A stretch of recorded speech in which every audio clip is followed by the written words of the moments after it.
దేవుణ్ణి శత్రువుగా కలిగి ఉండడం అది మనకు క్షేమం అంటారా? చాలా భయంకరమైన విషయం అండి.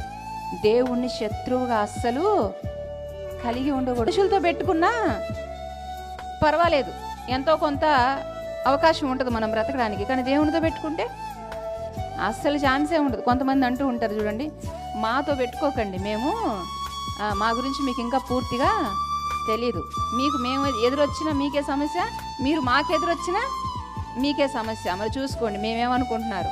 అమ్మా, మనుషులతో పెట్టుకుంటే పెద్ద నష్టమే ఉండదమ్మా. కానీ మనుషులు దేవునితో పెట్టుకుంటే అడ్రస్ లేకుండా పోతాం. అవునా? దేవునితో శత్రుత్వం అస్సలు ఉండకూడదు. మనకి దేవుణ్ణి శత్రువుగా చేసుకోకూడదు. మనం దేవుడు ఎప్పుడు మనకి స్నేహితుడుగానే ఉండాలి.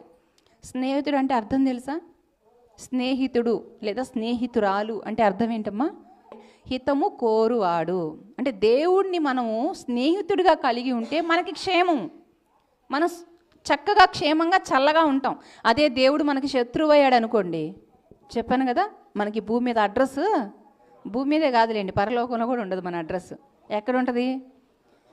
కన్ఫర్మ్ చేసుకోవాలి మన అడ్రస్, ఇంకా అదే సీట్ అక్కడ కన్ఫర్మ్ చేసుకోవాల్సిందే. కాబట్టి ఎట్టి పరిస్థితుల్లో కూడా దేవుణ్ణి మనం శత్రువుగా కలిగి ఉండకూడదు. మరి